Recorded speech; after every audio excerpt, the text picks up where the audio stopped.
Are you an Aquarius, Sun, Moon, or Rising, and you're interested in diving deeper into your psyche? Or maybe you are cross-watching for an Aquarius in your life and you want to know more about their inner world. Well, in today's video, we are going to be exploring the shadow side of Aquarius and how to own these hidden parts. Hey there, Cosmic Warriors, and welcome back to another video. And if you are new here, my name is Hannah. I am a Western Practical Astrologer.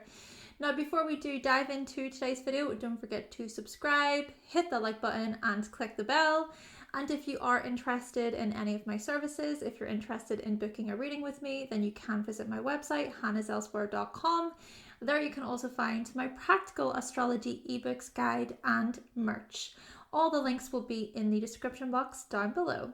I do hope that you find this video to be helpful today. Let's do this.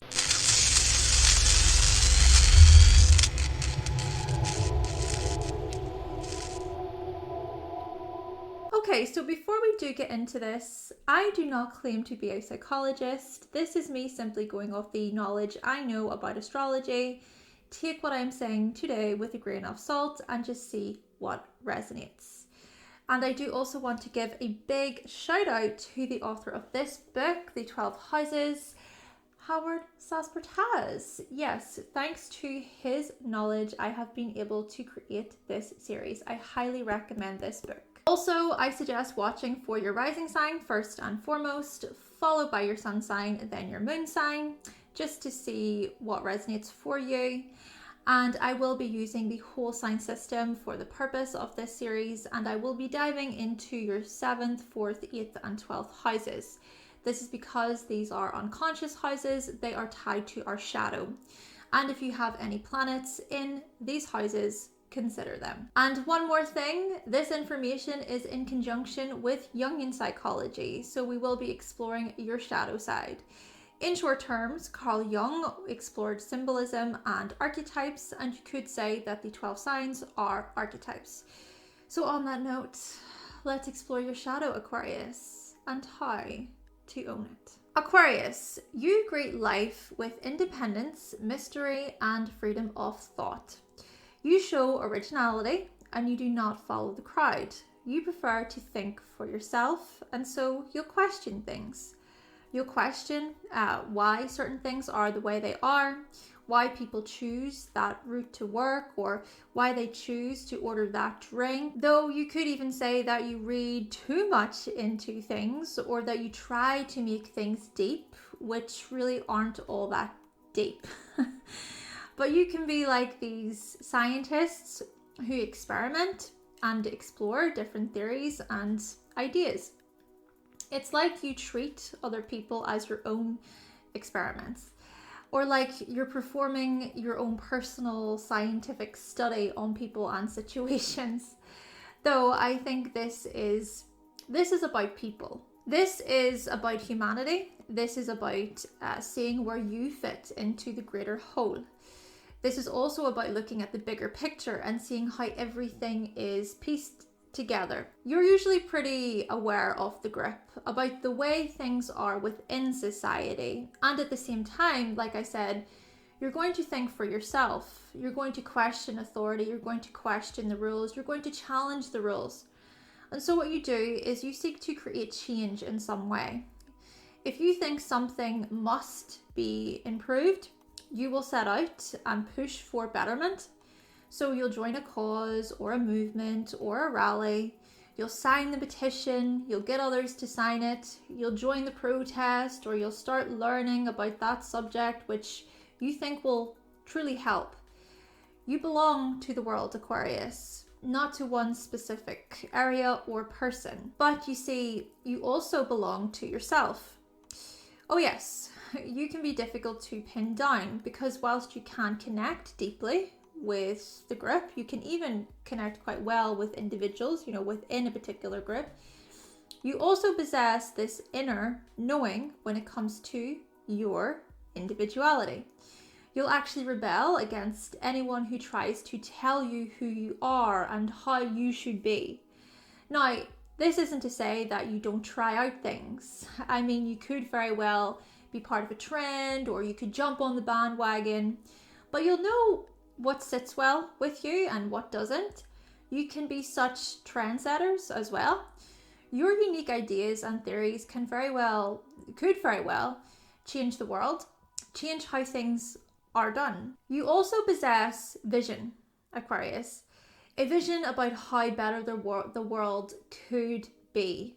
You believe in togetherness, brotherhood, community, fairness, equality, and human rights. You seek justice for humanity. Perhaps there are those of you who follow egalitarian principles where everyone should be equal.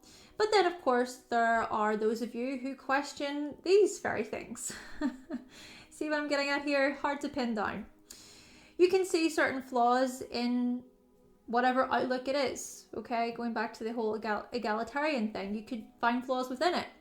Then again, no matter what your political or social views are, it's you, Aquarius, who can possess strong beliefs about your societal visions and hopes. Oh yes. You could be a conservative Aquarius or a liberal Aquarius, or you could be an Aquarius who is independent. But wherever you see yourself here within the political spectrum, you could have very strong beliefs, a strong mind.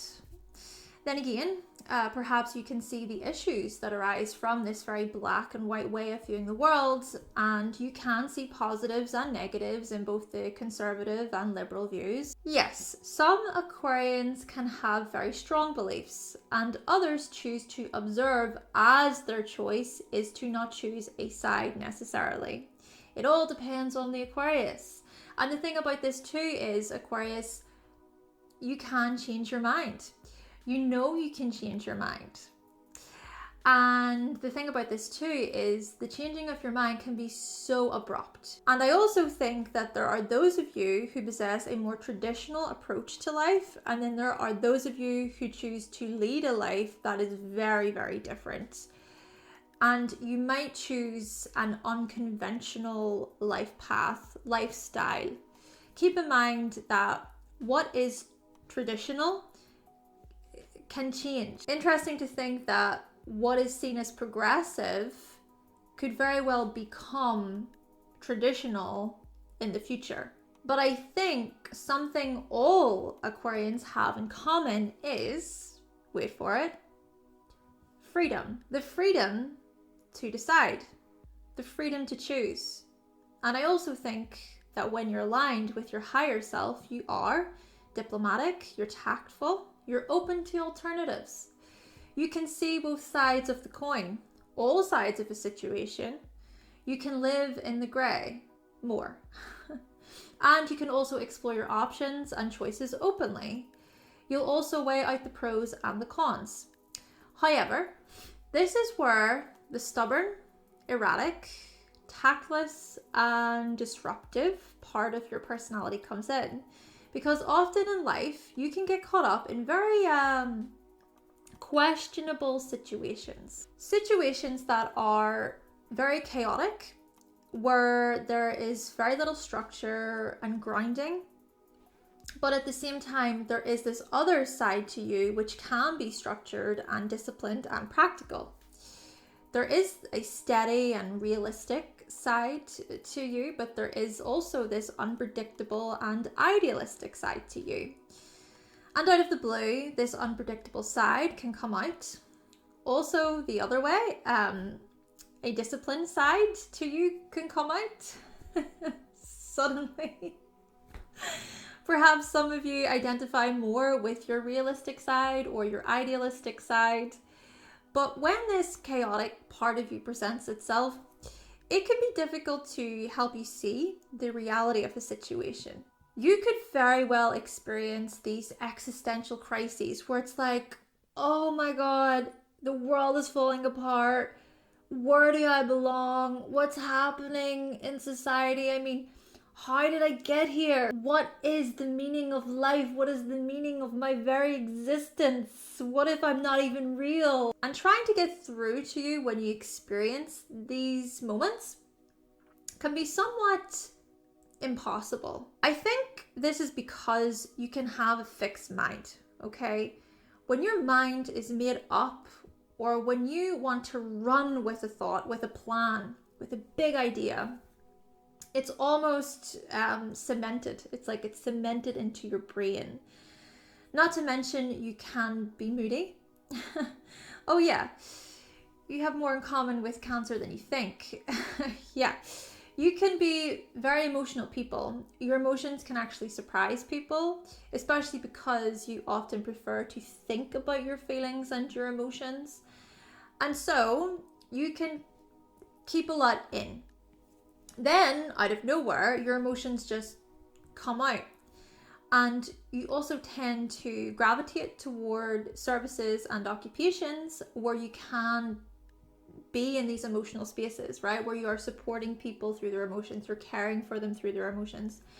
And you can be such intuitive and emotionally supportive people as well. And this right here leads me on to your descendant, which is Leo. Leo invites you to express yourself, create, shine, feel from the heart, okay? Step into the spotlight. Leo invites you to recognize your personal power and strength and to display confidence, to show confidence when it comes to the things you're passionate about. See, you can be so concerned about the collective, so concerned about society and progress and change, fixating on the future, freaking out about the future as well. By the way, I just want to take a moment to say I am an Aquarius, okay? I have my Sun, Mercury, Saturn in Aquarius. So I'm also sharing this information from a place of experience, okay? But yes, you can be so caught up in the larger themes that you forget to focus on your personal interests, hobbies, desires, pleasures, love, romantic relationships. You can also lack confidence in yourself, or you can experience a ton of uncertainty. And I can't help but think that these feelings are tied to your fears about the world, your concerns about humanity. Even following on from this point, is it that you grew up with a father who was like this, a father who was a humanitarian? Just drawing from my own experience, okay? So like I said, I am an Aquarius and my father was also an Aquarius. So he was always doing things for the church, always part of communities. He was a humanitarian, always helping, wanting to support others within his communities. So maybe there's some connections there. Still, Leo brings confidence and self-acceptance.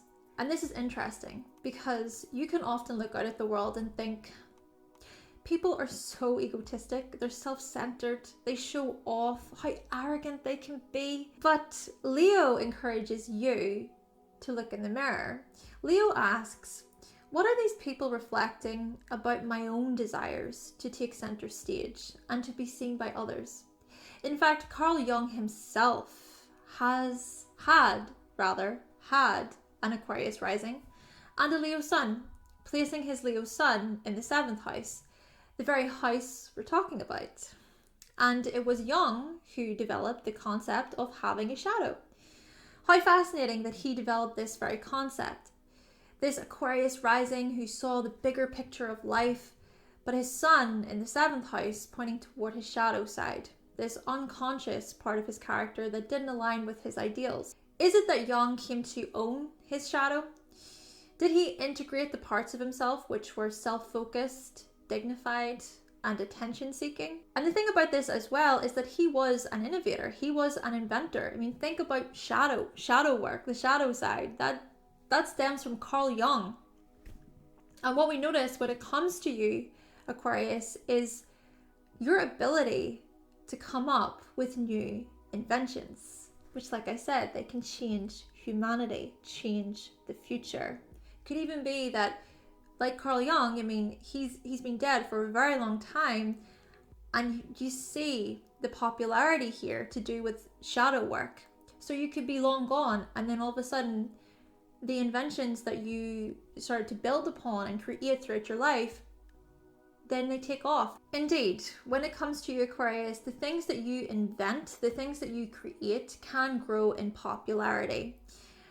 But you see, such inventions requires the ability to think outside of the box, which you do. And also being able to experiment, being able to play around with new ideas, new concepts, new theories. We also notice many Aquarians who gravitate towards psychology or science or philosophy or literature. There is an interest in these areas. Still, Leo invites the part of you that seeks to be recognized and applauded for your efforts. This hidden part of you that actually comes out within relationships. You actually attract people who teach you these lessons. You might not see it because the big part of the 7th house is unconscious, but often people you attract teach you about confidence, pride, recognition, applause, appreciation, and self-expression. They also show you how to establish a healthy ego.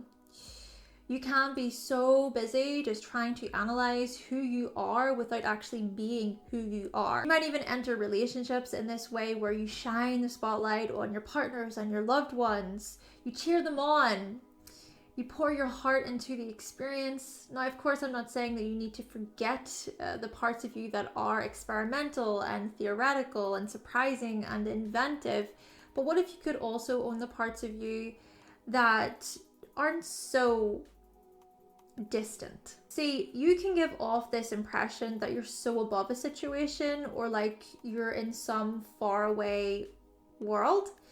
You can appear unfeeling, cold, and this isn't to say that you are, but others might look at you and think that you don't care, when really you do care. You care a lot, actually. Others often read you incorrectly because you're so caught up in your head.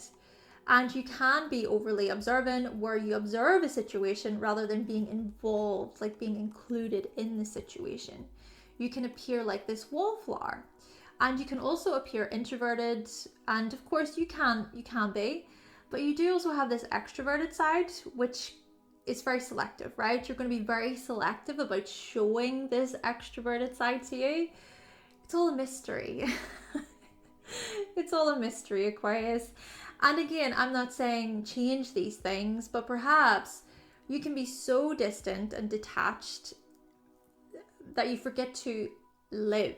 Moreover, you tend to attract lovers and close friends and business partners who are warm and expressive, charismatic and generous. And when you become really close to these qualities, they come out of you. You become entertaining and lively and passionate and self-assured. When you're with the right kind of people, this enthusiastic and performative side of you can come out. However, relationships can also be competitive, ego-driven, overbearing, and prideful. So this could be where your significant other behaves this way toward you or vice versa, or this could be where you and your partner feel like you must compete for affection or compete for attention. And if you ever feel like you're being overlooked or embarrassed, you can sulk. You can also try to force others to bend to your will. But Leo also shows the part of you that wants to be loved, appreciated, seen, involved. Yeah. You might look to your relationships as sources of attention, like, look at me. But this is about you seeing yourself. And I think it's also about being honest about how you wish to be loved, which can be challenging for you to express. And this is also about admitting when you want to be seen, when you want to take up space within situations. And with Leo in the 7th plus Capricorn in the 12th, what I often notice when it comes to Aquarius is the challenging or distant relationship you had with your father. Perhaps you worked a lot or you felt this emotional disconnect. So is there a subconscious desire to win your father's love? Perhaps you project the attention that you wanted from your father onto others, or perhaps you seek to be celebrated because your father was the one who celebrated you the most growing up. But being separated from him meant that the celebration stopped. And so I think there are huge lessons for you when it comes to celebration and being seen. So on that note, Aquarius, let's take you back to your childhood by exploring your 4th house / your IC. So you have Taurus here. Did you grow up in a household where you were provided for? There was security, resources, there was food on the table, right? Then again, there are those of you who didn't experience an upbringing like this. It depends on aspects, it depends on Venus, etc. But there was still this focus, I think, on security, support, and wealth. Perhaps from a young age, you kind of noticed these types of things happening within the family home, discussions about money and resources, etc. Or perhaps both of your parents worked, or they did a lot, or they talked quite a bit, basically about work, or about even finances in general, like I said, even financial struggles. Experiencing pleasure was also encouraged, such as taking time to relax, going on holiday, getting presents for your birthday, going to your grandparents' house on the weekends, baking with your auntie.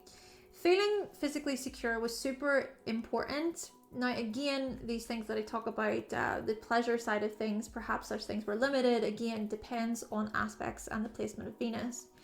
And your parents might have also thought about your security a lot, and they even put a plan in place for your future, or they encouraged you a lot when it came to your future. And then there are those of you who just didn't feel stable or secure at all. Whatever the case may be, you learned in direct or indirect ways that you needed to provide for yourself, to focus on your security, okay, your personal security, and to make sure you had enough.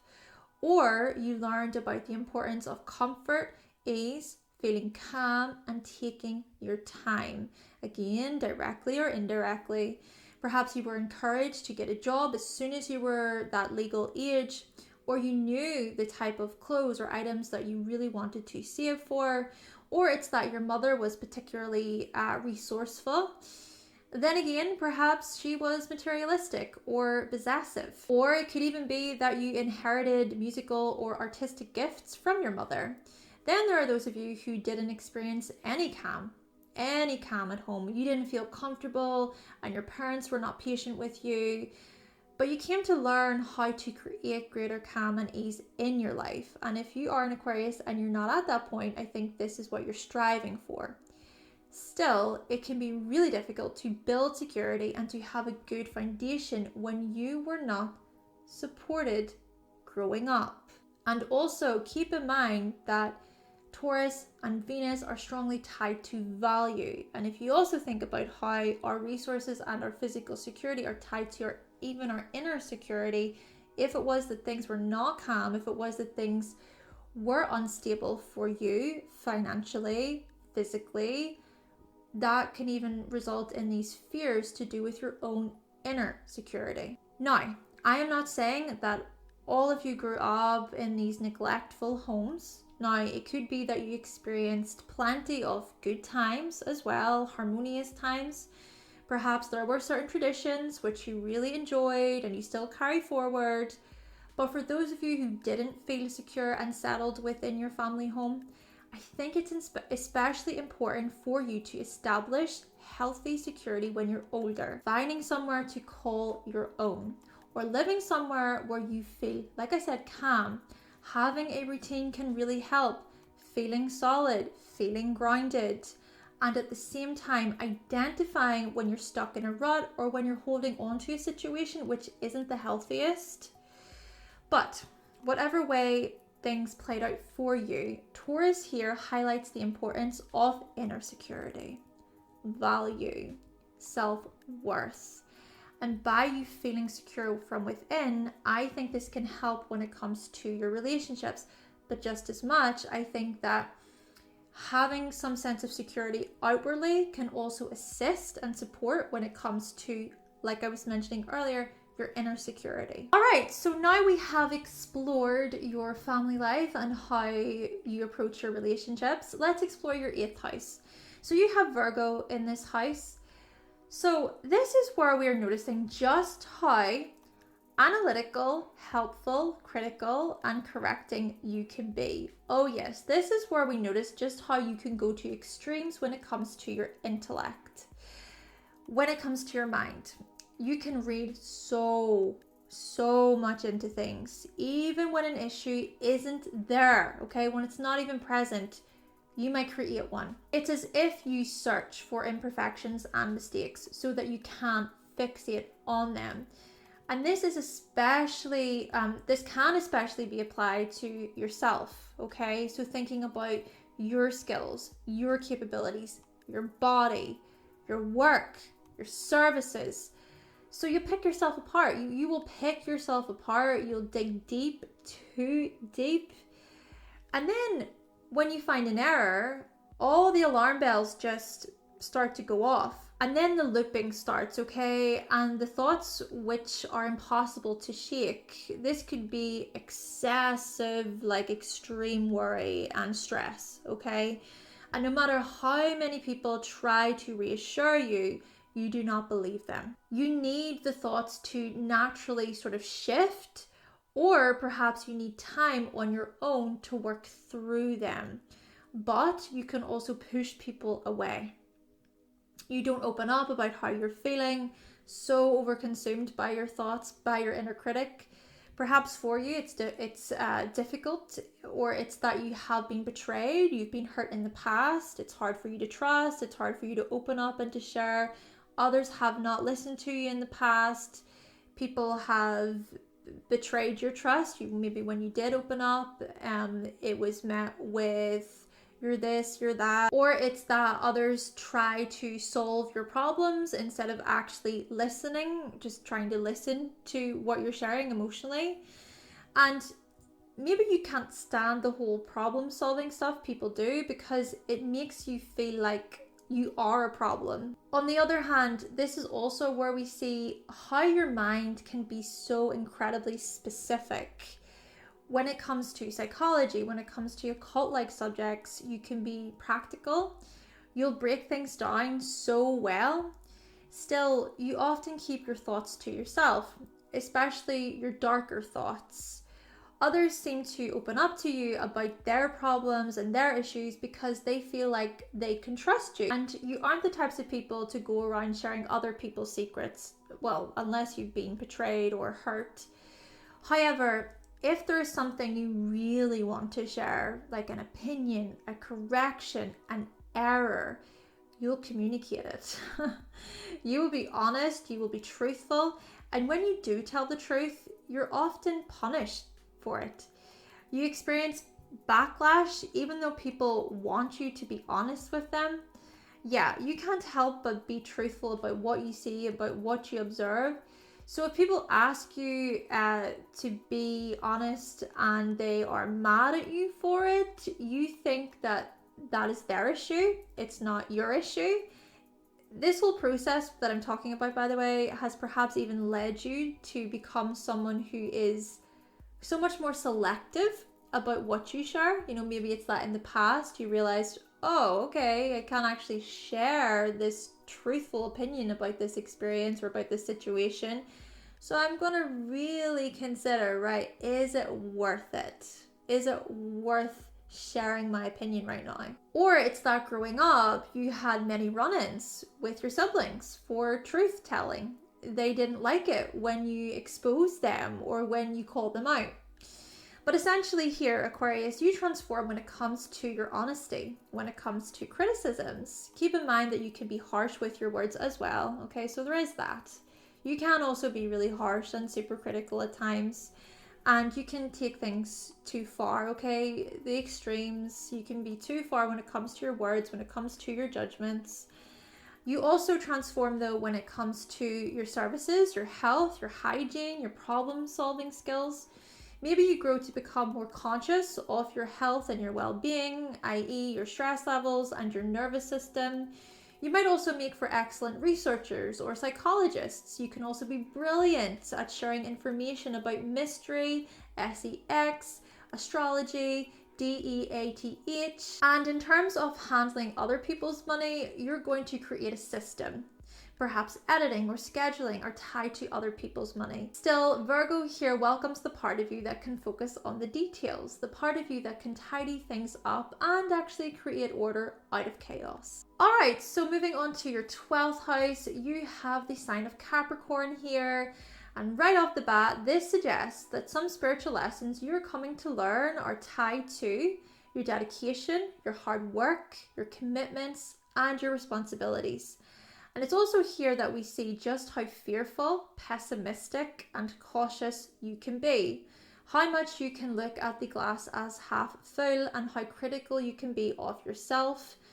I find it interesting because Virgo is often seen as the critical sign, but Capricorn can also be very critical, if not more critical at times. And to have these signs on your 8th and 12th houses, Aquarius, well, this makes for a very critical inner world, a harsh inner world at times, an inner world that can be so deeply punishing, yet others don't really get it. They don't see this part of you. They don't see how much you beat yourself up in your head, how hard you can be on yourself, how negative you can be, all the difficult thoughts that you battle with. But of course, not all hope is lost. Hope, Aquarius, hope. Keep in mind that your sign is a sign of hope, and you also have Sagittarius in the 11th house pointing toward a future of hope and faith, a future of optimism. Yes, not all hope is lost, because what you're coming to learn is how to pull yourself out of that dark space, how to see your potential, reminding yourself of your successes, of what you have built and achieved. But not only that, this is about spiritual fulfillment, where it's not just about material things and what you have achieved financially and physically. It's also about self-acceptance, validating yourself, seeing your inner worth, your inner value. This is also about surrender, giving up control. See, you often can suffer from feelings of hopelessness and disparity and guilt, shame too. Shame, Aquarius. But Capricorn here wants you to address your pain, to address your sadness, to address these feelings of lack. What have you denied? What do you block out? What do you not want to see? What is so difficult to address within yourself? A past rejection, a past heartache, a loss, a denial. Whatever it is, Capricorn points toward psychological work, so to speak. Some of you might even see a therapist or attend psychotherapy, and perhaps what you discover through introspection is the part of you that you lock away, the part of you that you're too ashamed to present to the world, or you realize that you felt disconnected from your father, or that the loss of your father is very painful. And if we are even to look at the 12th house as the house tied to your mother's pregnancy with you, maybe she was worried about having you. She was fearful, or there were some complications. Such feelings could have then led to you feeling fearful about the world, or it's that you find certain emotions just difficult to express growing up. Certain emotions were shut down, they were overlooked. So, is it that you assume other people will shut your emotions down? Or is it that you don't want to be seen as too much for other people? You don't want to feel like a burden. And so what we notice here is that above the surface, you present this friendly, social, kind demeanor. But underneath the surface, you can be nervous, you can be anxious, you can be worried, or you can be punishing. You can put yourself down. Who is this stern figure that lives in your head? And at the same time, you mature. You grow to become someone who can rise above the voices. You become a very dedicated and established and successful person, but you acknowledge your success. You see that you did it, you put the work in, and that you aren't a fraud. Instead of being detached from your successes, you accept them and you see how you made them happen, whilst also acknowledging those who helped you along the way. Essentially, I think Capricorn in your 12th house here teaches you so much about being accomplished, disciplined, and being your own source of authority. Capricorn here teaches you the importance of responsibility, something that you seemed to shy away from growing up, Aquarius. But as you mature, you learn the value of being responsible and being responsible to other people and being committed as well. Though with that being said, remember things like being cold or rigid and controlling can lead to your self-undoing. Still, this is about you owning the parts of yourself which are organizing, structured, and professional. Okay then, Cosmic Warriors, so that concludes my video talking all about the shadow side of Aquarius. Now, if you do happen to have an Aquarius sun, moon, or rising, please let me know what you thought of the video in the comment section. Did you find it to be helpful? I hope so. And if you are cross-watching for an Aquarius in your life, I hope you find it to be helpful. But with all that being said, thank you so much for watching. Thank you for subscribing. And of course, if you would like to see more videos from myself and you have not yet subscribed, then make sure that you click that subscribe button and also give this video a like if you did like it today. And I will be back with another video very, very soon. Bye!